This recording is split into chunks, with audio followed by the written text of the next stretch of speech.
70 million people, making it the fourth most populous country in the world.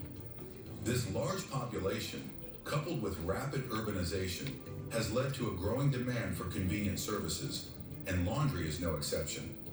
As more people lead busy lives, especially professionals and travelers, laundry services have become essential to daily life in cities and towns across the country. With the market booming, Indonesia's laundry industry has expanded rapidly. But like many industries, it's not without challenges. Small and medium-sized laundries face intense price competition, especially from larger companies that dominate urban areas. These large chains, with their access to greater resources, often overshadow smaller businesses. On top of this, environmental concerns add another layer of complexity, especially regarding water usage and chemical waste, which can have significant environmental impacts if not managed responsibly. To support these smaller businesses and ensure industry standards, organizations have stepped in. The largest of these, ASLI, plays a crucial role in promoting best practices and offering valuable support to the laundry sector. ASLI provides training resources and financial support, helping smaller businesses improve service quality and compete more effectively. Through ASLI's initiatives, laundry businesses can access training programs, both online and offline, that cover essential skills and even offer national certifications, creating a benchmark for quality across the industry.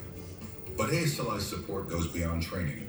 They organize networking events like Kopdar National, where laundry business owners from across Indonesia come together to share insights, challenges, and best practices. In 2024, ASLE took its commitment to a new level by hosting the Indonesia Best Practice Laundry Awards in Surabaya. This event drew over 600 participants and highlighted excellence in the industry, providing valuable exposure for businesses and a platform for new ideas. However, the industry's environmental impact remains a top concern, and ASLI is dedicated to addressing it. Indonesia's laundry sector uses a significant amount of water, and improper disposal of chemical waste can lead to pollution. In response, ASLI and other associations are advocating for more sustainable practices. They encourage laundries to adopt water recycling methods, use energy-efficient machines, and transition to biodegradable detergents. These initiatives aim to reduce the environmental footprint of the laundry industry while also meeting consumer demand for more eco-friendly services. At the same time, digital transformation is reshaping the laundry industry in Indonesia. With the rise of apps like EasyLo, an integrated laundry ecosystem is emerging, bridging the gap between customers and businesses. These digital platforms allow customers to find and book laundry services easily while helping businesses streamline their operations. With just a few taps, users can schedule pickups, track their laundry, and pay online, enhancing the convenience and accessibility of laundry services across the country. As Indonesia's laundry industry continues to grow, organizations like ASLI are working tirelessly to promote best practices, encourage sustainability, and provide the resources that businesses need to thrive. And while challenges remain, such as competition and environmental concerns, the use of digital tools and the strength of community support are shaping a promising future for this essential industry. In a nation as populous as Indonesia, the demand for laundry services shows no sign of slowing down. With ongoing efforts to improve quality, sustainability, and accessibility, Indonesia's laundry industry is well positioned for continued growth, contributing to both economic development and environmental responsibility in one of the world's largest nations.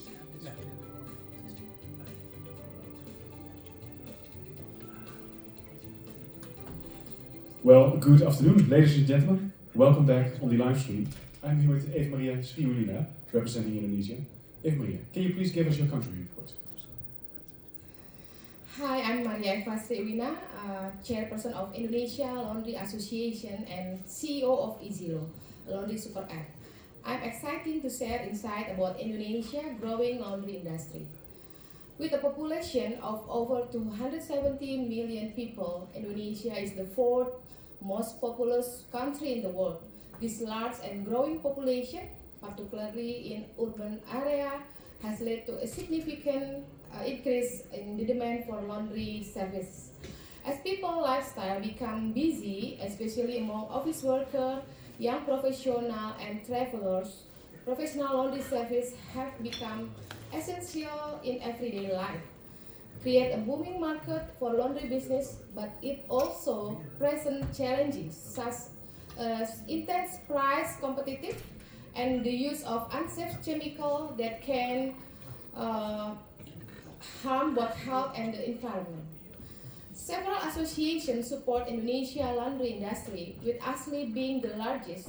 ASLI has 1,500 paying members across 21 regional chapters from Aceh to Papua.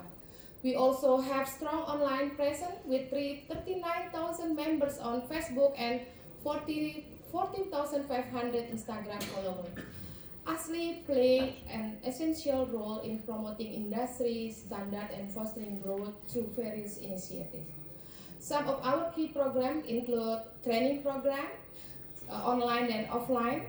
We also have the cooperative providing financial and business support for our members. We also certification for our member, which is already got license from the government. And then we have also doing a visitation program to our members in Indonesia. So, and also we have the gathering in the national gathering, which is you already saw in the video. So we have big members in Indonesia.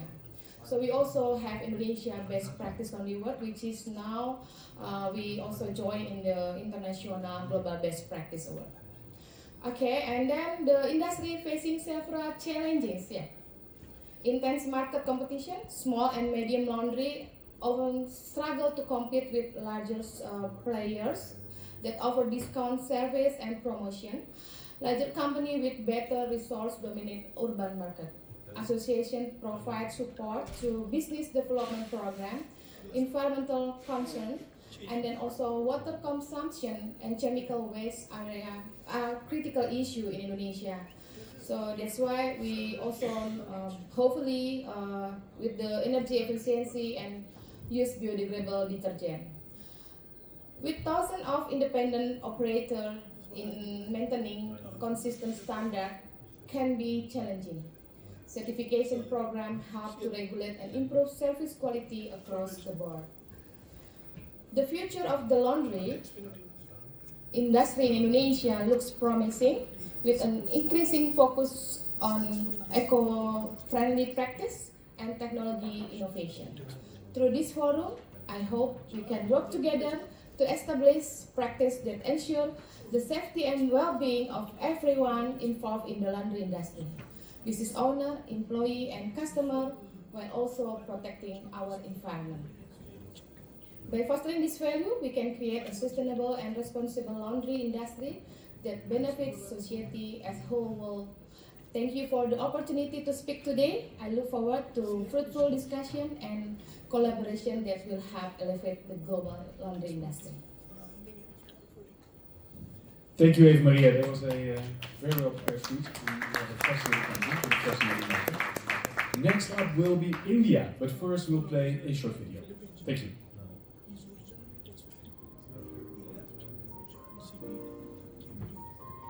Each day in India is a celebration.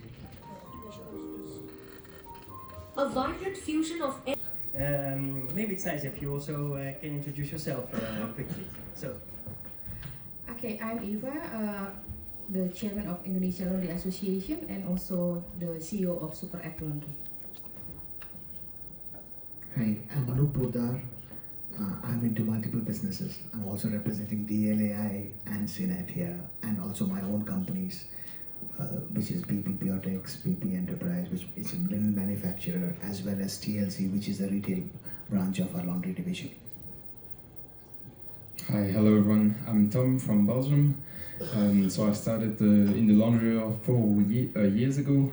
First of all with software, and I also own a laundry business in Brussels.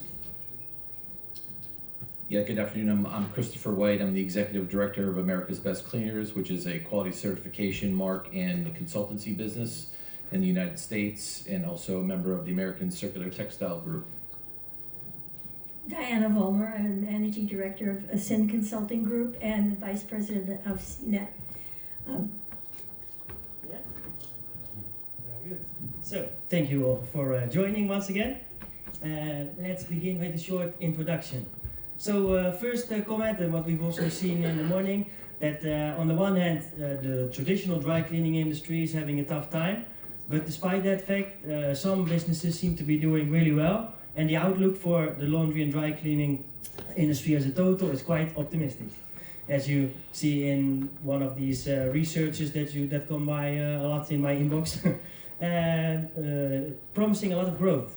And I think we saw a lot of new players entering the market over these last couple of years. Many startups have entered, seeing the opportunity to take the war to the washing machine, right? To not only look at the professional textile care industry, but see washing as a total industry. And if you can manage to capture market share from domestic washing for only 1%, it means a huge increase for the professional textile care industry. So that's where the exciting opportunity comes from. But also a lot of these players have underestimated the complexity of the business a bit. So many of them, like Washio, who went after a couple of years already bankrupt, there are many of these examples, and it seems players are still trying to find out the ideal model, and that is what we should be talking about today.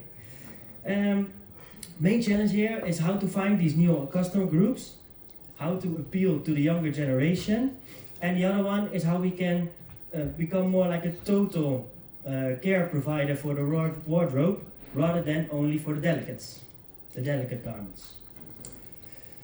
So, the first topic to address is what are the biggest threats and opportunities for the retail textile care industry? And let's begin with Anoop. Good afternoon, everybody, again. So, the biggest threat for the retail textile care industry, what I believe, is washing machine.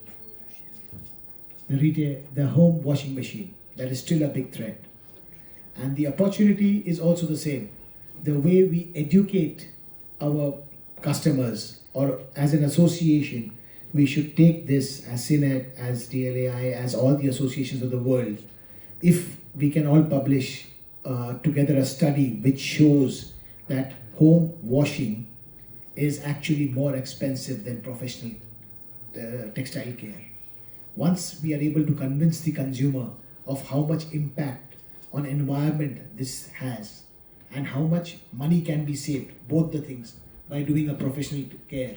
And as you said, even if we are able to convert 1 or 2%, it is like huge market. And maybe in the same line, Chris, could you also elaborate a bit on this part and then also take into account the part on the circular textile garment? Yeah, so I come from more of the very high-end luxury retail space, so we see a lot of opportunity because luxury spending is at an all-time high in the United States. I think the LVMH group just came out and showed that luxury spending was down a little bit, but that was because China's luxury spending is down. But Western nations, it's up. So there's opportunity still for that. I think also the opportunity in circularity is huge right now for us. Re-commerce is a big opportunity for us. We talked about this earlier in the sustainability panel. Garments were always a depreciable garment, or a depreciable commodity. But now it is a depreciable commodity. There is value in garments now. Garments can be resold now because of technology. And the opportunities that retail dry cleaners have in supporting our consumers in not just the life of their garment for them to wear, but for them to have the opportunity to gain max value in the resale space is a huge opportunity. The second place is the collection and being able to bring consumers in for the recirculation and recycling opportunities. We as an industry are hidden in plain sight as an immediate solution for intake and sorting in the recycling space right now. And I think that if we embrace that and use that as an opportunity to send a message of positivity for our industry as a solution instead of being the problem or the stepchild of the fashion industry, I would say, there's huge opportunities in that. And it is a messaging opportunity right now because we have a generation that missed what it was like to work in an office and have their parents take things into the dry cleaners. They don't know things can be fixed. There's such a consumer consumption model that needs to be shifted and changed. And if we can turn that message around, there's a tremendous amount of opportunity for us, both in intaking of pieces, but bringing in this new next generation of people to understand not only the value aspect in the environment, but also their time. And do you see that already in the reality in the US happening now? Yeah, it's happening right now. Re-commerce right now is huge right now. So they're projecting that re-commerce, resale textiles will surpass new garment sales in the United States in 2027, and they're projecting that to be around $73 to $75 billion. Yeah. So think about all that, because in the United States, on average, each person creates 81 pounds of textile waste a year versus 30 pounds here in the EU. And we haven't even started to solve that problem yet. Yeah, so that's a tremendous opportunity. And you have an extensive network of cleaners that are connected to your network. And how do you see those companies using this trend already in reality? Is there good examples? Yeah, we have several right now. It's the opportunity in the dry cleaner is looking at your assets that you have right now. What is your plant doing from 7 p.m. to 7 a.m.? In the United States, pickup and delivery is about 60% of our revenue comes in. What are your delivery vehicles doing right now from 7 p.m. to 7 a.m.? The big challenge for profitability in everyone in recycling and re-commerce right now is last mile. Logistics costs are so high, and if you look at even here in Frankfurt, one of the top recycling resorting centers right now is now in administrative bankruptcy because of the cost of logistics. Shipping goods is the biggest barrier right now for this to blow up. So we have existing assets that are tooled and ready to go. It's just a matter of putting some manpower behind them. And then if you look at what that does for your business from a fixed cost side, the rent and the mortgage still is the same no matter what. But if you can now run pieces, whatever type of piece, whether it's sorting or doing re-commerce or even intaking for recycling from the evening to the morning, you've built a new labor force that can be built into your culture, that can now be moved through your workforce into the skilled labor during your day for your more finer work. But also now you're solving a major problem for many business to business partners. Yeah, makes sense. Yeah, so we see, I think, very similar things in Europe happening on this topic, that more and more it's becoming known that repair is a very good and trendy something to do, then rather than seeing it as I'm not poor, not rich enough to buy new clothes. So it's a good opportunity for the industry, probably a bit more in the mature markets, but still it should be interesting for all, I guess. Yeah. Well, and then moving on to the next topic is more about the technology side. Here we also see a lot of developments over the last couple of years, and central question we feel here is how technology can make life easier for customers and at the same time lower the operational cost. And Tom, you are very much have been working on this topic for the last couple of years, so please share your thoughts. Thank you, Neil. Yeah, first of all, I believe that the quality of the service is the main aspect of what we do every day. If we do good work, good quality work, that's what really builds customer retention, because they will want to come back. But sometimes, as dry cleaners of laundry, we maybe forgot a little bit about the whole customer experience, and I believe that technology can really play a role in that, just to bring a bit more transparency to the end customer, avoid a lot of mistakes or things that are well not communicated with them, and they will come back way more often. As we see, because we started to build software around 5 years ago now, you can also gain a lot of money and then gain productivity with the software. For example, in our company, we could remove one full-time person just thanks to new software directly implemented in the laundry. So in Europe, as paying someone is sometimes the most expensive thing in our sectors, one person less is not something to forget. Yeah, can you give an example from how you achieve that to lose that one person? Yeah, it's mostly thanks to automation and the software that we build. For example, we can automate the payment process and stuff like this, so you don't really need to have full focus on it. So that's one point, and also For example, we do a lot of home delivery in Brussels, and it costs a lot, but if it's well optimized, you can gain money by doing that. Yeah, so a good live case example of what technology can bring to you. Yeah, interesting. Then in the same direction, with all this technology, more and more data is entering our businesses. And we happen to have an expert on this topic within our group, Mrs. Volmer. Could you please explain this part from your end? Well, and as you know, I believe in visuals, so can we? Great. We can go to the next one. So, the thing that I found that is the most impactful on profitability and customer engagement is to actually start with profiling your customers. And I'm not talking about demographics, I'm talking about psychographics, motivations, lifestyle, everything that we can find out about these customers and how they live, so that we become a very trusted part of their advisory team. And by knowing all of these things about them and their segments, we can get not only more business from the existing clients, but also we can go out and get their clones, excuse me, so that we can expand not only the customer base within the existing customer base, but also we can duplicate them. And so by doing that, we get increased revenue and profit because it reveals the other opportunities that we have to increase the share of the wallet of all of these customers. It also engenders the trust and loyalty, and it's great for referrals. So this is just one example of a breakdown psychographically.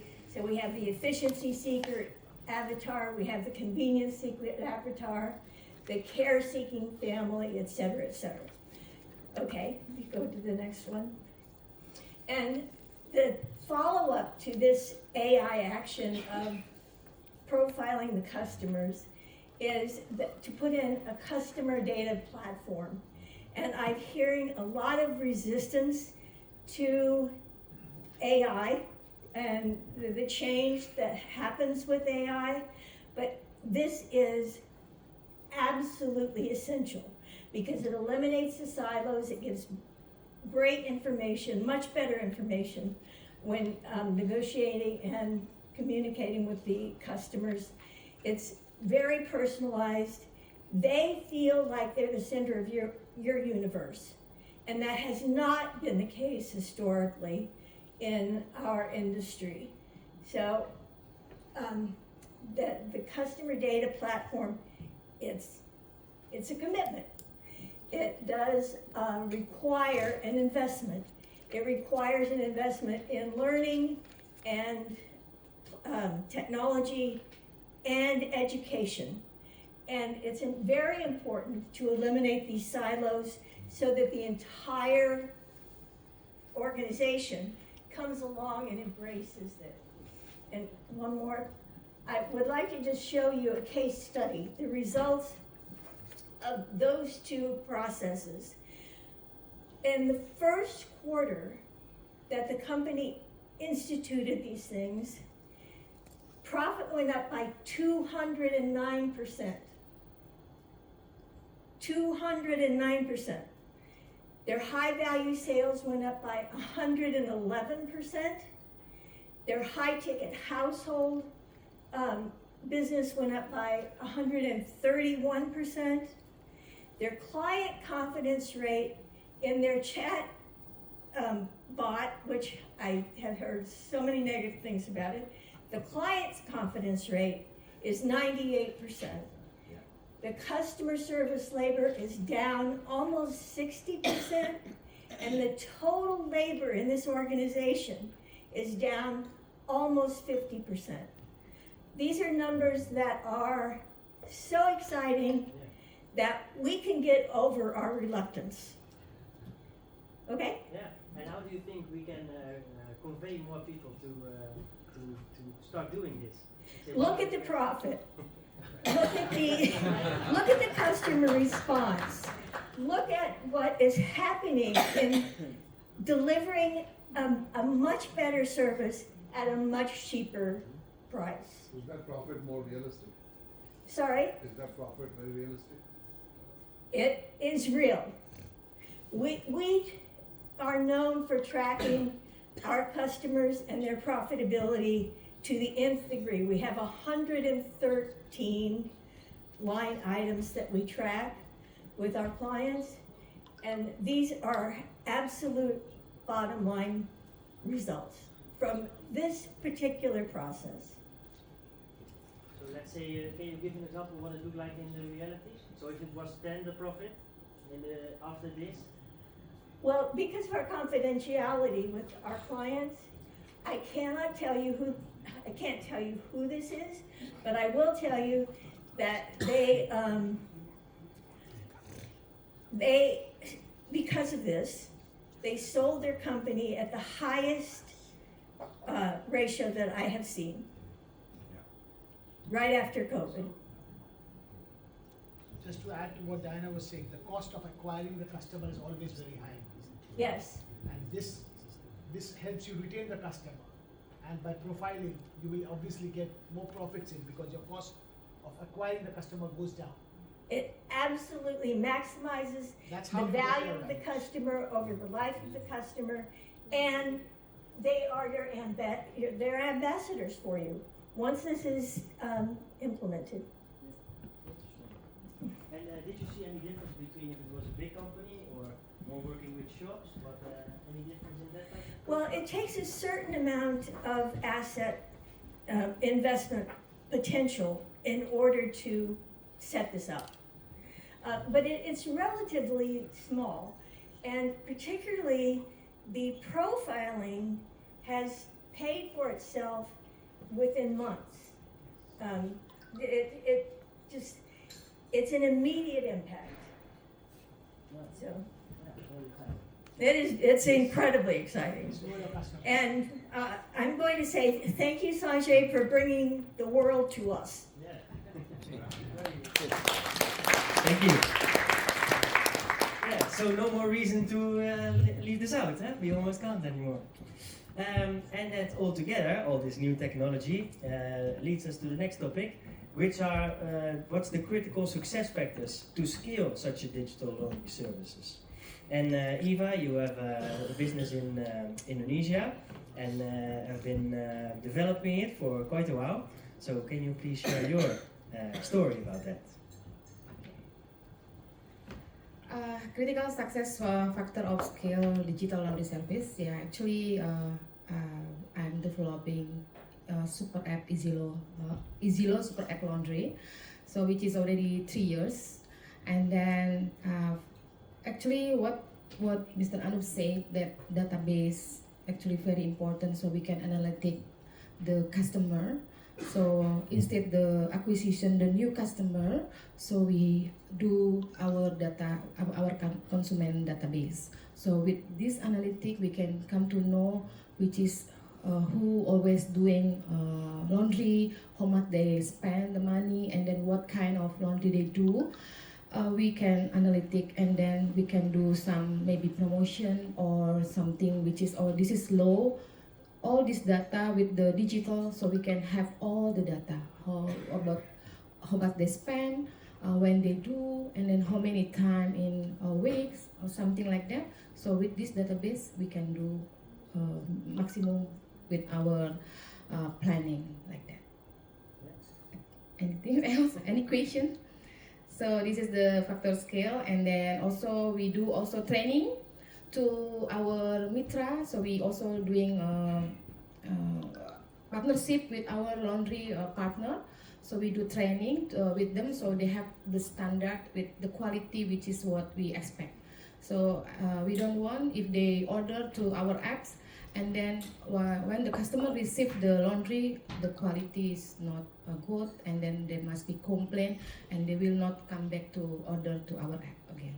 So this is the critical success, that we have to be good service to our customer, and then we also see our data analytic what we have, and then we do some analytic what we have to do for the next. Thank you. And in the beginning, I think you also really set it up like a marketplace, right? Like one of the few in the world to try that out. It was really an innovative idea. So you could see on your platform the other players that were connected to it, and then they could use the service via that app. And can you share more on that experience? Okay, in the beginning, we do our apps as marketplace laundry. Actually, when we make this EasyLo, based on the experience, what before maybe people knows Gojek. Gojek, they do build the app, Go Laundry, so people order, but the app itself not proper, so that's why they fail. Then what I'm thinking, the Gojek is the courier services, so when they get complaint, they don't know how to handle laundry. So in my opinion, I'm doing a laundry, so I know how to handle the complaint. So that's why I built this app. And then I was thinking that, okay, I think this is good, the marketplace laundry, which is now Indonesia. A lot of digital, like Shopee, Tokopedia, they are very successful. And then now people use digital, everything, order everything, do by phone. So I'm just thinking, okay, I will do super app laundry, I'm doing marketplace, but I'm facing problem. When they get order, 1 times, 2 times, 3 times, they get the order, and then finally after that, they do directly to the customer. So you cancel the order, and then you order directly to us. So this is the reason, that's why now I changed the EasyLo app instead the marketplace. We still have the partner, but we do like a dark laundry. So still the point when people searching laundry, they can find which is where our partner there, which is with, they already have the SOP what we want. Yeah, I guess that was a steep learning curve in that that adventure. Yeah, but I think this topic is something you hear about a lot: the outsourcing versus doing things in-house. And we've seen a lot of cases where it went wrong, and a lot of players that begin with outsourcing, but to control the quality in the end, they needed to do it by themselves. On the other hand, we've seen markets where outsourcing was working pretty well. And that's especially in the US, I feel. So this topic, Diana, could you explain us a bit on that, your experience? So there are some benefits to outsourcing, and there's also some downside, but it allows your management to focus on the key core business. It provides customers additional services that you may not be able to provide internally. It gives you more capability with no new infrastructure. It can maintain the image, quality, and service level, and this is very important when negotiating these outsourcing contracts, and that is maintaining the consistency at your image level, and that has to be contractual.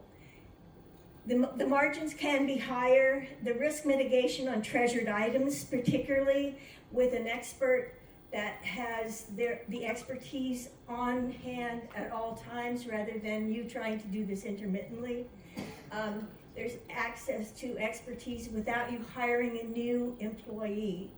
The pitfalls are that if it's not monitored, the variable quality can be problematic, and the possible outside access to the customer confidential information has to be well managed, and it could hurt your company reputation if you don't manage this contract.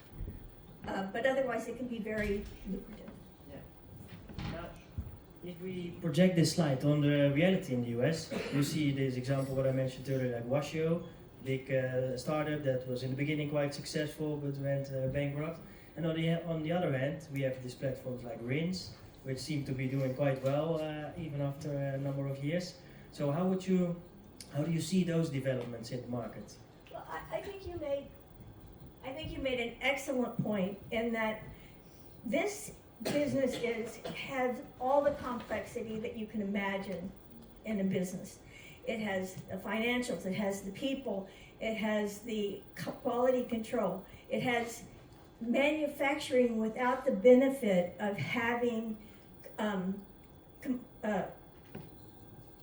standard component parts. We're taking in things that are damaged or dirty or whatever and trying to make them new. That's not an easy job. And one of the things that's a big concern is how well we can maintain the quality aspect of our industry at the same time as we're moving some of these other technologies from outside the industry and applying to them. So we're making a complex business more complex, and that requires management skill and cooperation. So those are the key success factors why a platform like Rins is doing it quite well, and one like Washio went out with you? Well, one of the problems with Washio is they didn't control the quality. They just couldn't control the quality. They had too many producers. And so that's problematic to keep a lot of different producers in a lot of different plants up to an image level that is sustainable and that the customer will accept. Yeah. Chris, what's your vision on that part? On Washio and Rinse, or? Yeah, just Well, I think that to piggyback on what Diana said, they had absolutely no control. I think there was also a timing issue also. I don't think the market was ready yet. I think COVID. 2 years later with Laundromat, the same story.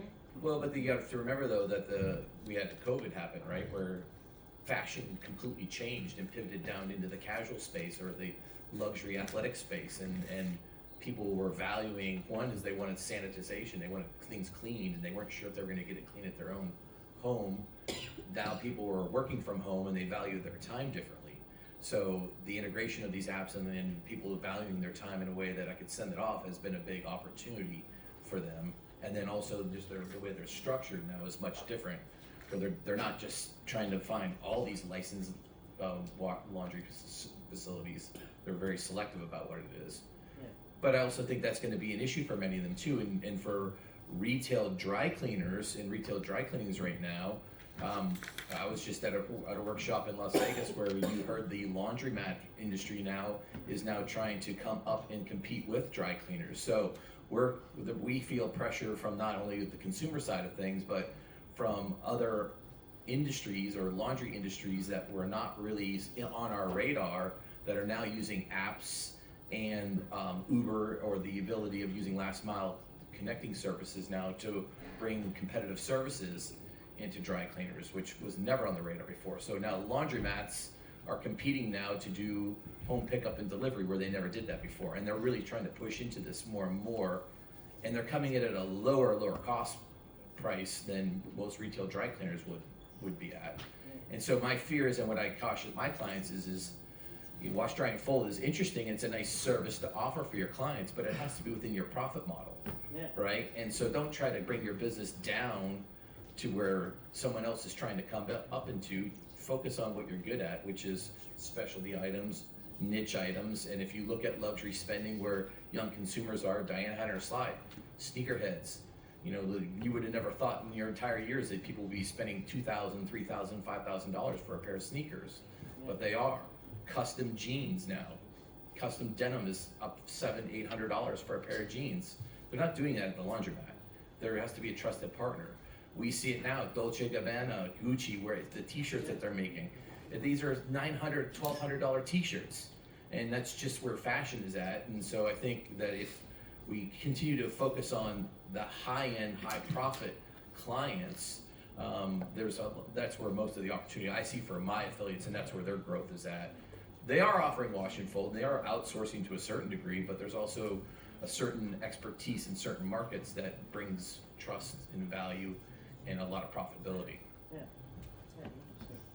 it brings us right away also into the next point for the discussion, so that's nice, because this increased direction of wash and fold, we see it's a pity Carl isn't here, because They are the Thai cleaners, which is like a dry cleaning chain, and now they opened up laundromats, which is like a completely new development, and very much going into that direction of the wash and fold and the convenience style. And for the wash and fold, you mentioned that you have to, if it's up to you, you keep focusing on the profitability side.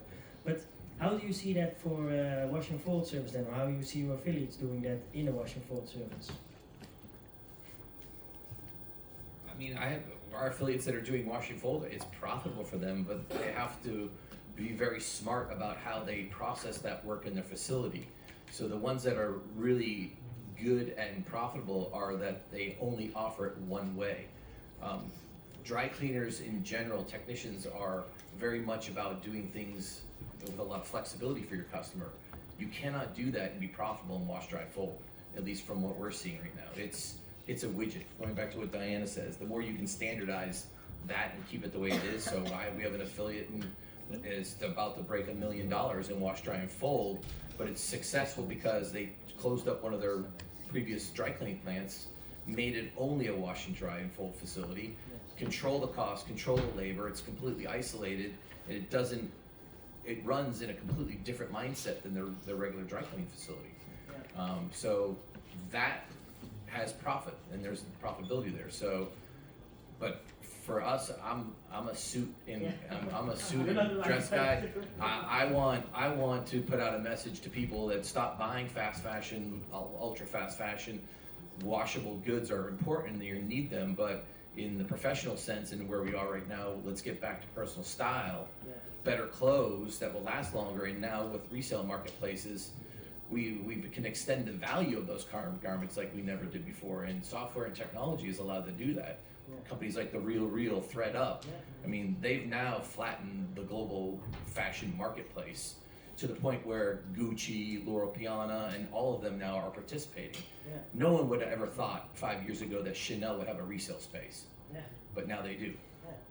Yeah, so I guess as long as we can position ourselves or our industry to be the partner for those kind of trends would be very exciting. From my perspective. Yeah. And about expanding the service portfolio, the Asia market is also showing a lot of development, especially on the shoe and bag cleaning, I think. So what's your perspective on that? Yeah, for Indonesia, mostly for getting more income, for increase our revenue. Normally we do like wash and fold is just like normal. Every laundry in Indonesia, mostly they do wash and fold, ironing. So for they increase their income, so normally they do shoe and bag. And you also know that Indonesia with the climate, raining and then hot, so shoes and bags mostly easy dirty. Different like in Europe, not much raining and then muddy. Indonesia is a lot of something.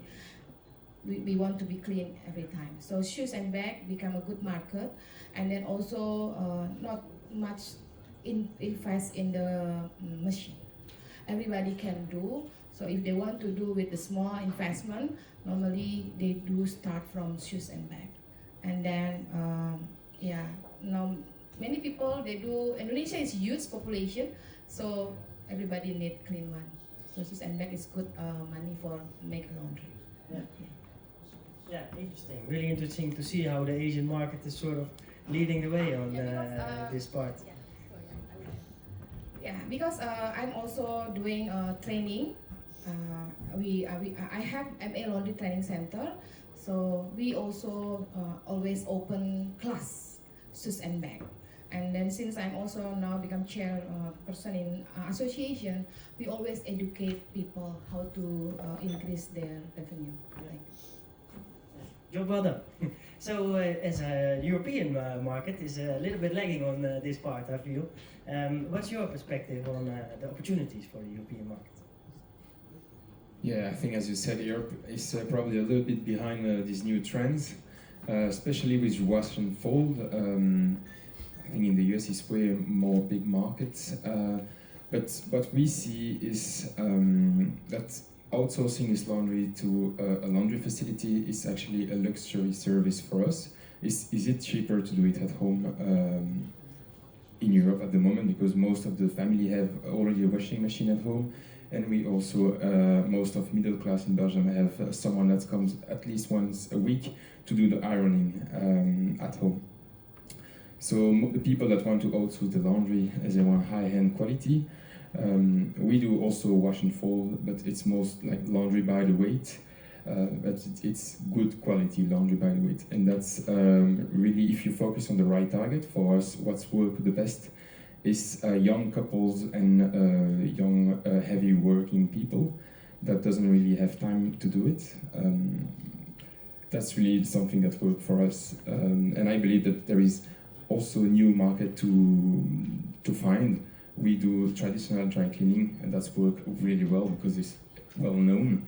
And what we try to do is also through data analysis and newsletters find a new client. And is your client come for one suit every week, but you can maybe analyze this data and send a specific promotion maybe for once a year, the cleaning of his duvet, of his pillow, or something like this, because he has to do it. He's used to giving you something, so the trust is made, and you just have to analyze the habits of the client and tell him maybe what to give you, and that's something that works for us as well. Perfect bridge again. I guess that's the challenge, to change the consumer habit. There is where we what we end up with, and we happen to have one expert on this part in our midst. Anoop, can you share your experience, how you've managed to do that? What I would like to just add to what he said and what others have said is basically simple. There are two ways to expand, vertical or horizontal. Vertical means opening more stores, more places. Horizontal means adding on the products. But at the same time, what I would like to say, and we all have to be very careful about, is to know your customer and know your brand positioning.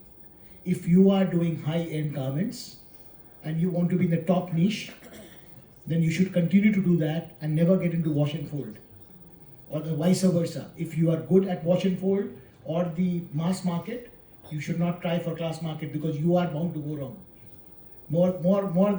More right than wrong, because more wrong than right. Sorry, because of the very simple reason, your people are all trained to do work at a certain level. So if they are doing garments at $1, they will not know how to handle garments which are giving you $10. Because the more expensive the garment, the more fabric care you have to take, and the more better finish you have to give. Because the customers are used to having that kind of service. So when you are going in for mass market, it's a different market altogether. So you have to understand your market. The problem happens is, if you don't understand your market and you try to do monkey see, monkey do. Oh, he's doing watch and fold, he's doing great, let me add it. That's where the whole problem starts. You might have, like in India, we have a saying, the Tatas launched the world's cheapest car at less than $1,000, and they still failed because the positioning of the brand wasn't right. So they have a Mercedes, they also have this. Both lost its value. So you have to be very careful where and with brand positioning you are doing. Thank you. Thank you. So, know yourself, know your customer, and then grow. That's it. So, thank you for your reply, all of you in the panel. Much appreciated. And thank you all for listening, and wish you all a lovely day.